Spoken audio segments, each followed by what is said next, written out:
All right, Robin and everybody that's involved in this project, building the greenhouse and the snow package.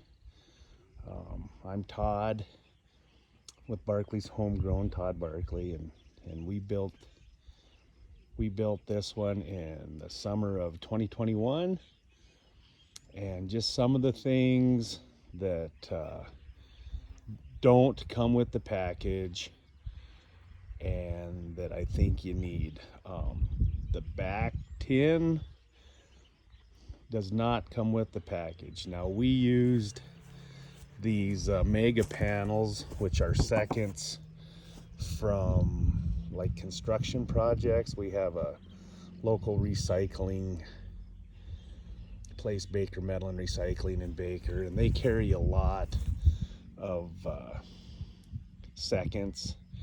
And so we went ahead and bought that. They're heavier duty. But one thing I don't like so much about it are these deep 1.5-inch ribs for out here, because what'll happen is there'll be water that sets on it and sort of puddles. You know, there's not enough of a slope. If we had a slope one way or the other, it would probably be better. So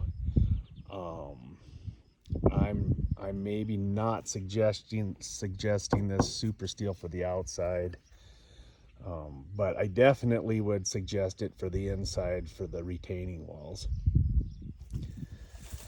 The doors, I have a door on both the east and west end, because on our east end, or when we go in, we have what we were gonna have is our aquaponics bay. We just use it for rainwater storage. It's not part of the plan. So we had to do a fair amount of dirt work and had to put this retaining wall in. And we decided to just extend our greenhouse out and put these water tanks in it. But like I said, it's not part of the original plan, and so we had to do some modification. We had to buy some more Lexan and some more arches and extend our project out. You will need on the east or south, the east or the west ends, you will need a way to ventilate it in the summertime. And we just put windows in that we can open and shut manually.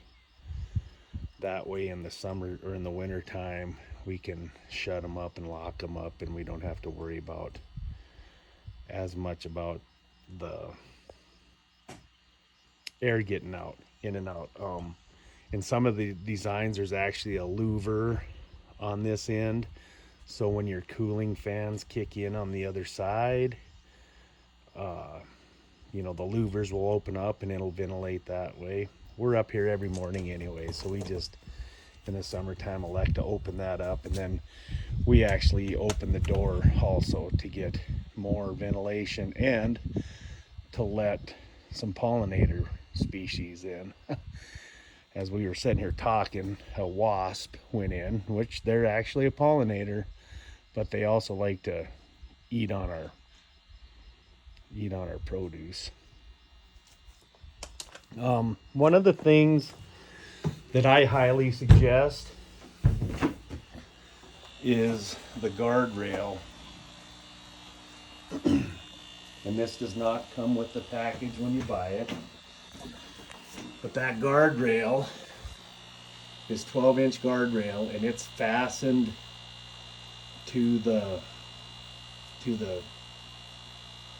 posts that you actually cement in the ground, which do come with the project. And that guardrail does twofold. It does a really nice job of connecting and tying the greenhouse all together for a good solid foundation. And when you backfill around the outside edges, the dirt, it gives a nice solid backing for when you're backfilling the gravel and the dirt around the outside of your greenhouse. Um, in their directions on this back wall, they have, because it's not a full 9 foot, so you'll actually have a couple foot worth of tin that you can fold down and use as that guardrail. But that tin is so thin that we were just afraid it was going to rust out eventually over time. And so what we elected to do was we just elected to overlap our tin on the back side, and then we just put the guardrail around the bottom. And I really like it. It really ties it together. The doors, of course, don't come with the package either. Basically, what you'll find in the package is your Lexan, your construction kit, like the hoops and the purlins and what have you. They send the suction fans here, and this fan is where the geothermal loop starts, and it pushes it out. So what we did, we have 16 of these black plastic tubes, and we bought the perforated, and I don't know if I would do that again. For one thing, if you hit groundwater, the groundwater is going to come in the perforations, right? So I would almost suggest not putting the perforated pipe in the ground. I would just get the solid pipe, but they do not come with the package either. And you'll need, for every how they figure how many pipes you need, for every 6 foot span of Lexan you have, you need one of those buried in the ground. So let's say 9 times 6 is 54. So 108 foot one would take 18 of those 250 foot rolls of this black plastic. And I bought it through Northwest Pipe out of Billings. A person could shop around and maybe find a better deal. But then these are the vent tubes that go out the other end. So in the winter time, when we can't have any of the windows open, those tubes go out about 20 feet. So I would suggest buying an extra roll of the black plastic when you're buying them, because on the other end you'll have some tubes that come in about 80 feet. And so you'll need like 10 tubes there, so you'll need 800 foot there, or no, 10 times 80. Yeah. So you might want to buy, 3 or 4 extra rolls of that black plastic, so you have enough piping for the vent tube and then the tubes coming in, and I'll show you that on the other side. As we walk through our garden or our greenhouse, I highly suggest, now you don't have to use the I-beams. We use steel I-beams in ours. If you see their directions, they say put wood in. I would just try not to put anything wood in this greenhouse. There's humidity, there's lots of soil biology. You absolutely don't want to put anything treated in here, because in fact the chemicals, and the I-beam, galvanized I-beam we had, because we built the corrals, and I had bought a bunch of that 20 years ago. So we used what we had, and then I put a top rail on it, because when we pounded those in the ground, it sort of mushroomed the tops, and I just wanted to have it pretty clean. But you don't have to do that either. But I wouldn't use, on my second one, I wouldn't use the I-beam, but I would use that 2 7/8 inch drill stem oil field pipe that you can buy recycled.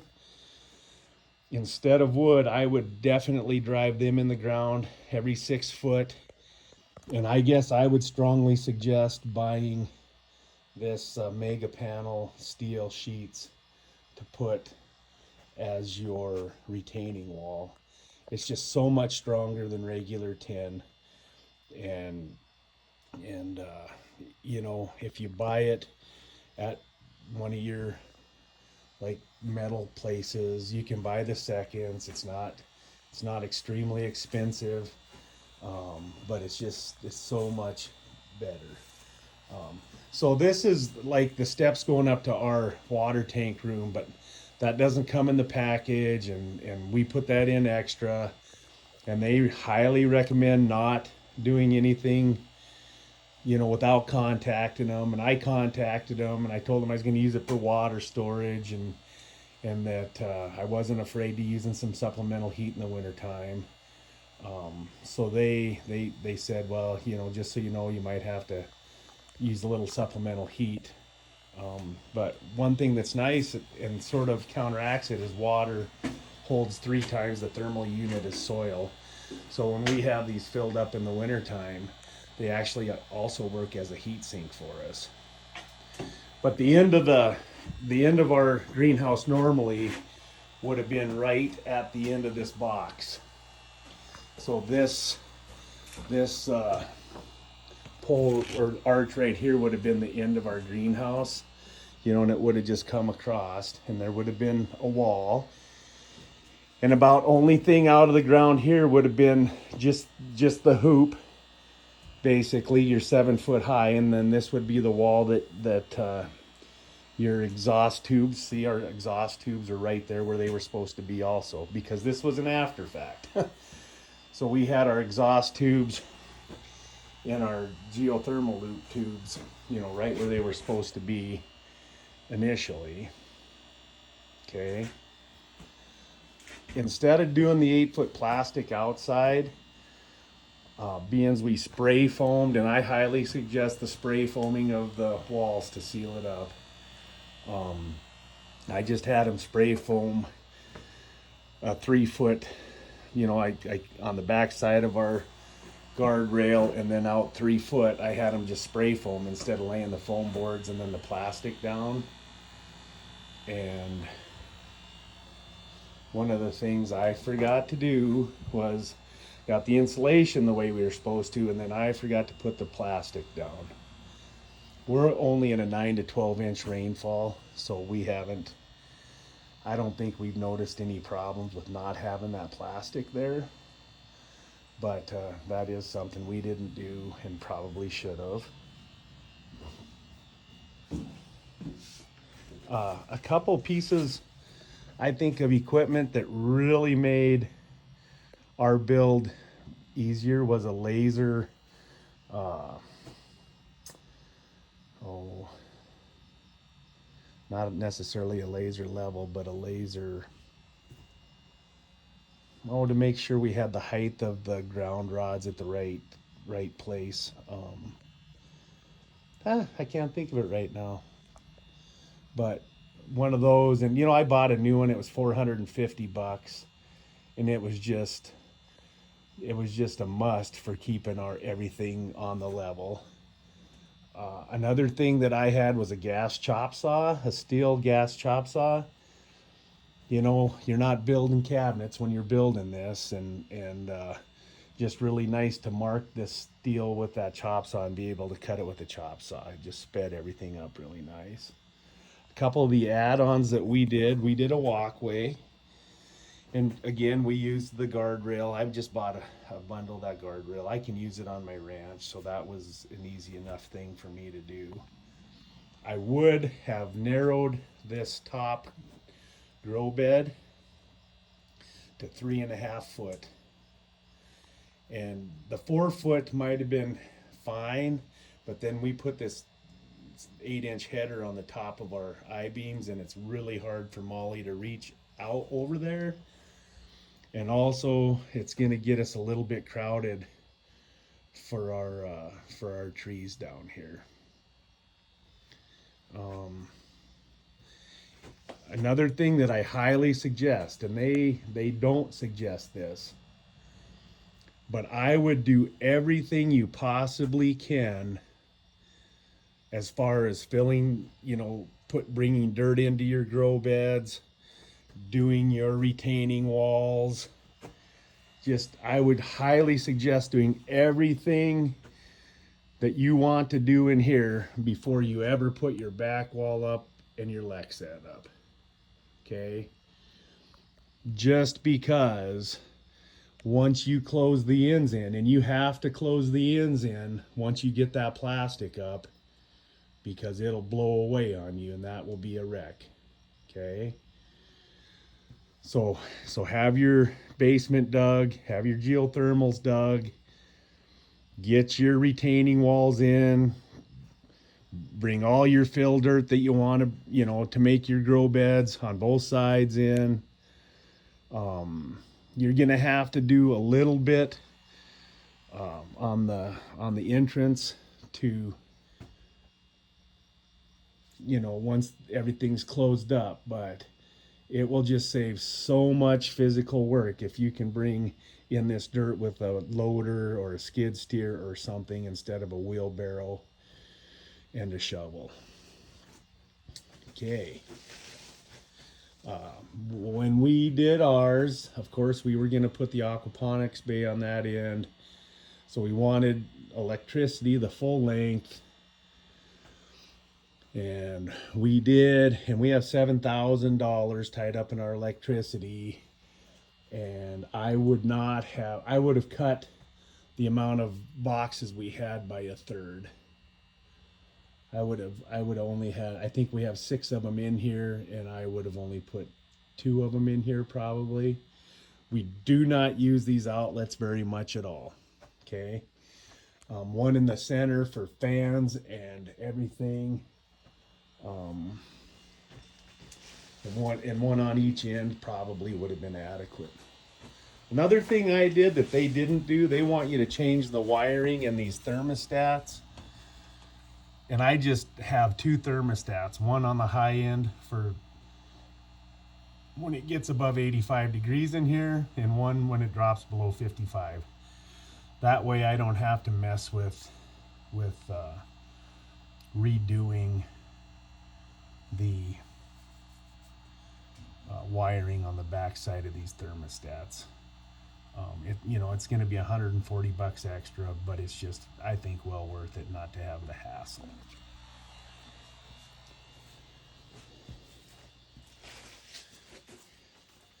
Okay, well, we're at 17 minutes.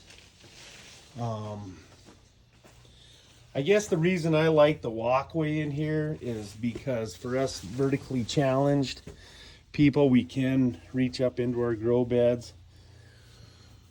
One of their last ones was to put a tube in the ceiling, and that one is ventilated, so it sort of fills with the heat, and then when the fans kick on, it sort of forces the air, because there's that same tube is underneath this walkway and underneath this grow bed. It Y's back there, and then there's 2 that come, and so we will get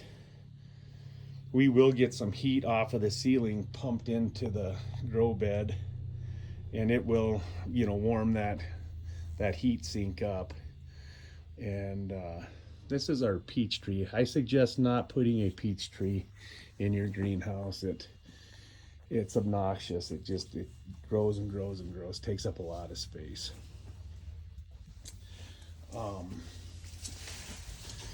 Okay, well, I did not put steps in the greenhouse. We just sloped it down. We were sort of lucky and unlucky. It was a little bit of work, but it really made it nice. We were on a pretty decent slope where we put our greenhouse, and it didn't really look like it, but when we started building it, it did. So if you will, we had to actually take out about a foot of dirt on the east end. All right, and then we were about 4 foot high on the west end, but that made it really nice because our suction room is a full 8 feet.